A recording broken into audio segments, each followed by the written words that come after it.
Je fais mes cours en même temps. Là, par exemple, hier, je faisais mon devoir d'espagnol. Mais,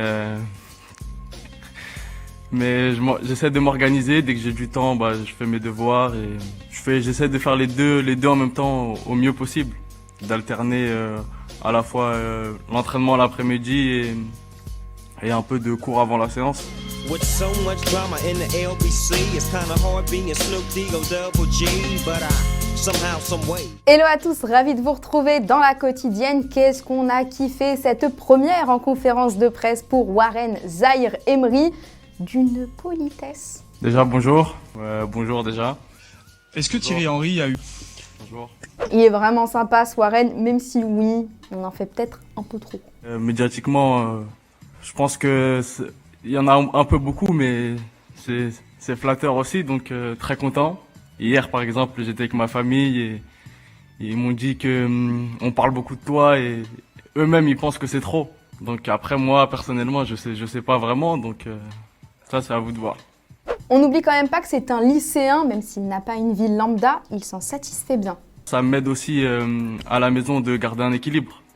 Parce que si je rentre chez moi et je fais rien, je joue à la console ou je passe du temps dehors, je pense pas que ça sera mieux pour moi. Étonné pour info, il nous a lâché ses notes du bac français. C'est pas trop mal, mais il garde quand même plusieurs ambitions en même temps, le gars. Ça va, je m'en suis bien sorti au bac de français. J'ai eu 10 à l'oral et 12 à l'écrit. Ou l'inverse, je sais pas, donc ça va. Warren, on vous laisse le choix.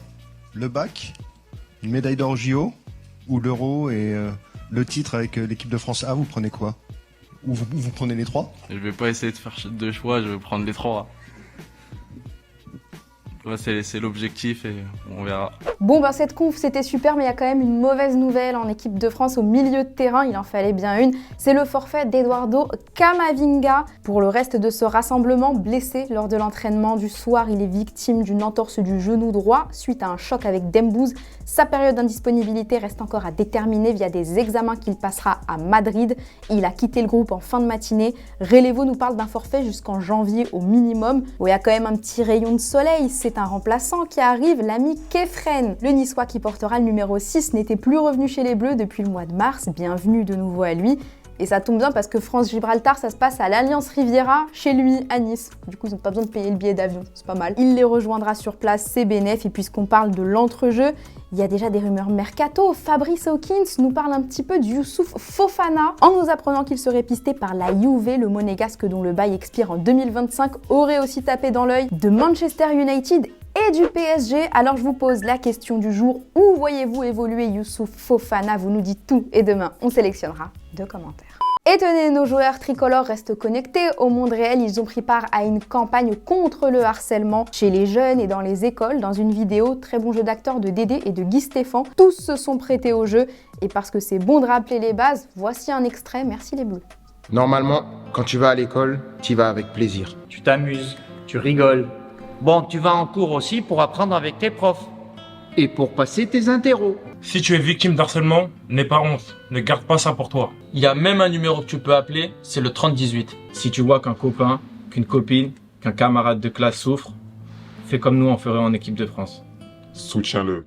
En parlant de l'équipe de France, un petit mot pour nos U17 qui disputent la Coupe du Monde en Indonésie. Bravo pour leur qualification en 8e de finale après la courte mais essentielle victoire face à la Corée du Sud 1-0 avec une frappe en lucarne du Stéphanois Mathis Amougou dès la 2e minute. Mais il leur reste un match de poule quand même face aux États-Unis, ce sera samedi J-2. Allez les petits. Chez les autres sélections, en Algérie, ça prépare l'éliminatoire pour la Coupe du Monde 2026 qui aura lieu ce soir face à la Somalie. Bien sûr, la team DZ est à fond les ballons, même si, attention, ça se tape en attaque. Petit duel de rapidité entre Islam Slimani et Riyad Mahrez. Il y en a un qui a voulu faire le malin.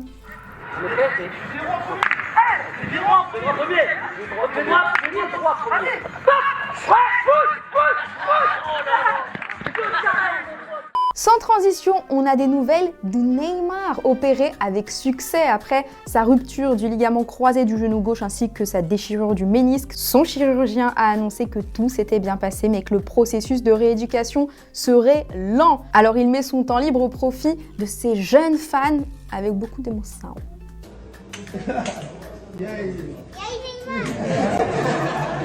Tudo bem? Um abraço aqui. E aí, tudo bem? Fizeram a surpresa para você?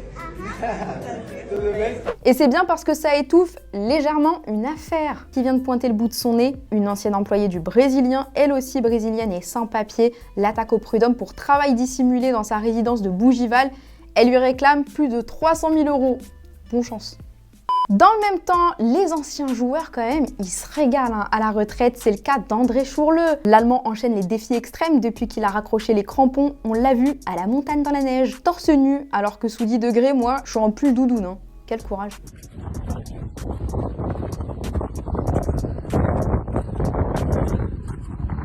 Hier, je vous demandais ce que devait faire, à votre avis, Kylian Mbappé pour remporter le Ballon d'Or. Pierre, t'es catégorique. Il doit changer de club car le PSG n'arrive plus à performer. Les équipes de Ligue 1 sont trop faibles selon toi pour l'aider à devenir plus grand. Le Real serait un club parfait. Bob, tu nous dis qu'il faudrait simplement qu'il soit plus présent lors des grands rendez-vous en Ligue des Champions. Quand on gagne, c'est grâce à lui et quand on perd, c'est toujours la faute des autres et du club. On ressent bien toute ta peine. Et voilà, c'est déjà la fin de la quotidienne J-2 avant France-Gibraltar. Et puisque c'est très important, on va se quitter avec le clip contre le harcèlement de nos Bleus. On se retrouve demain. Ciao. Normalement, quand tu vas à l'école, tu y vas avec plaisir. Bah oui, tu retrouves tes potes. Et tes amis? Tu discutes avec eux, tu t'amuses, tu rigoles. Bon, tu vas en cours aussi pour apprendre avec tes profs. Et pour passer tes interros. En tout cas, tu ne vas pas à l'école pour être malheureux. C'est clair, tu ne vas pas à l'école pour qu'on se moque de toi. Pour te faire insulter, te faire frapper. Tu ne vas pas à l'école pour te sentir seul, triste. Il y a les réseaux sociaux aussi. Franchement, c'est pas mieux. Que ce soit sur les réseaux sociaux, en classe, dans la cour, en sport, le harcèlement, c'est inacceptable. Si tu es victime d'harcèlement, n'aie pas honte, ne garde pas ça pour toi. Nous, on te soutient. Et crois-moi, on n'est pas les seuls. Il y a plein de gens qui sont là pour t'aider. Tes amis, ta famille, tes profs. Il y a même un numéro que tu peux appeler, c'est le 3018. En parler, ça ne va pas aggraver le problème. Au contraire, ça peut le régler. Si tu vois qu'un copain, qu'une copine, qu'un camarade de classe souffre, fais comme nous on ferait en équipe de France. Soutiens-le. Parle-en autour de toi. Non au harcèlement!